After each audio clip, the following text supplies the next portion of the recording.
Doctor Pinaki Bhattacharya, professor Salimullah খান, সাংবাদিক কনক সরওয়ার, সাংবাদিক ইলিয়াস, এই ধরনের ব্যক্তিরা যারা বিপ্লবকে সংগঠিত করার জন্য, জনগণকে সুসংগঠিত করার জন্য ভূমিকা রেখেছেন, এই ধরনের ব্যক্তিদের নিয়ে গঠিত হলে আমরা আরও আশ্বস্ত হতাম। প্রফেসর ইউনূস, তাকে পতিত সরকার অনেক হেনস্থা করেছে, সুতরাং তিনি একটি বিপ্লবী সরকারের নেতৃত্ব দিতে যাচ্ছেন। তার এই অভিজ্ঞতা অতীতে ছিল না, তিনি ছিলেন বেসিক্যালি শিক্ষক।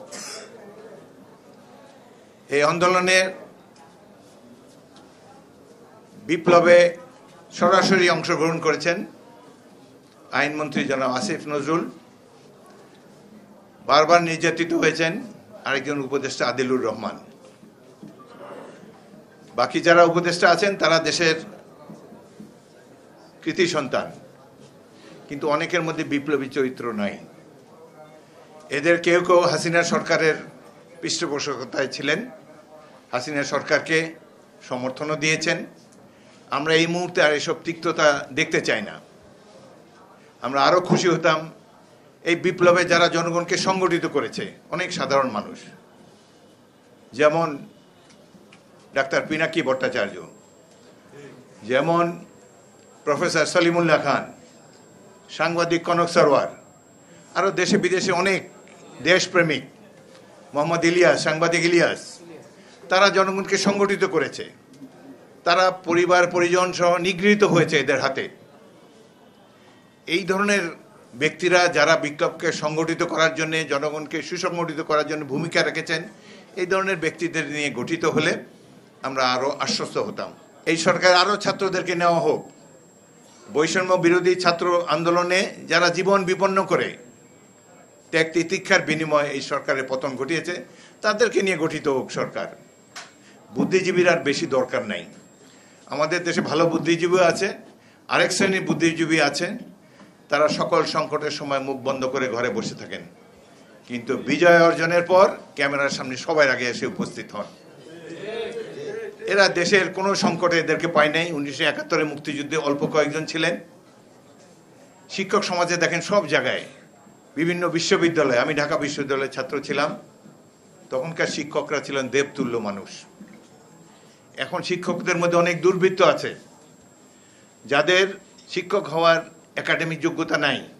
কারচুপি করে, যেমন সরকার কারচুপি করে সংসদে বসে রাষ্ট্র ক্ষমতায় আসে, একইভাবে বিভিন্ন বিশ্ববিদ্যালয়ে তারা ভোটার নিয়োগ দিয়েছে, শিক্ষক নিয়োগ দেয় নেই।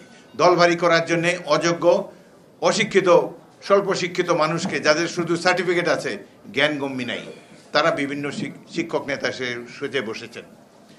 এই সরকারকে আমরা সময় দিতে চাই। বিএনপির পক্ষ থেকে আমাদের মহাসচিব, শীর্ষ নেতা তারেক রহমান, অন্যরাও বলেছেন আমরা এই সরকারকে সময় দিতে চাই, তবে একটা যৌক্তিক সময় আমরা দিতে চাই। এই দেশে তো গণতন্ত্রকে পুনঃপ্রতিষ্ঠিত করতে হবে। গণতন্ত্রকে প্রতিষ্ঠিত করতে হলে নির্বাচনের কোনো বিকল্প নাই। অতি অল্প সময়ের মধ্যে আপনারা অবিলম্বে রোডম্যাপ ঘোষণা করুন এবং একটা যৌক্তিক সময়ে একটি নির্বাচন দিয়ে জনগণের প্রতিনিধিদেরকে রাষ্ট্রের দায়িত্বভার গ্রহণ করার সুযোগ করে দিন। এটাই আমরা চাই। রোডম্যাপ ঘোষণা করতে কোনো আপত্তি থাকার কথা নয়। আর একটি কথা প্রধান উপদেষ্টা বলেছেন, তাকে ছাত্ররা নিয়োগ দিয়েছেন, তাকে দেশবাসী নিয়োগ দিয়েছে। এই আন্দোলনে আমি যে এলাকার এমপি হয়েছি 6 বার, লালমোহন এবং তজুমুদ্দিন, এখানের 11 জন ব্যক্তি পুলিশের গুলিতে ঢাকা শহরে নিহত হয়েছে।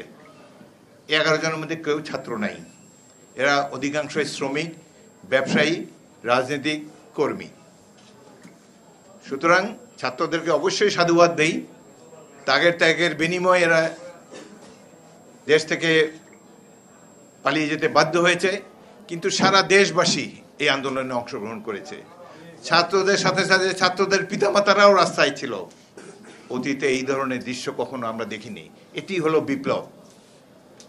যারা কেবল বইতে পড়েছেন বিপ্লব, ভাগ্যবান আপনারা এই বিপ্লব রাজপথে দেখতে পেয়েছেন, যেখানে পিতা পুত্র কন্যারা মিলিতভাবে রাজপথে সরকারের বিরুদ্ধে আন্দোলন করছে, পানি খাওয়াচ্ছে, খাবার নিয়ে আসছে। বিশেষ করে ছাত্রীরা, তারা লাজুক বাংলাদেশে তারা নিজেদেরকে আড়ালে রাখতেই পছন্দ করেন, কিন্তু ছাত্র ভাইদের উপরে অত্যাচার নির্যাতন যেভাবে গুলিবর্ষণ করেছে এটি থেকে তারাও স্থির হতে পারে নাই। মা বাবাকে নিয়ে ছাত্রীরাও পর্যন্ত রাজপথে এসেছে। প্রফেসর ইউনূস সাহেব, আমরা বিএনপির পক্ষ থেকে আপনাকে আশ্বস্ত করতে চাই, দেশের জনপ্রিয় দল বিএনপি, যার অন্তর্ভুক্ত জাতীয়তাবাদী মৎস্যজীবী দল, আমরা সবাই আপনাকে সহযোগিতা করব, আপনার হাতকে শক্তিশালী করব, আপনি দেশকে গণতন্ত্রের পথে নিয়ে যান।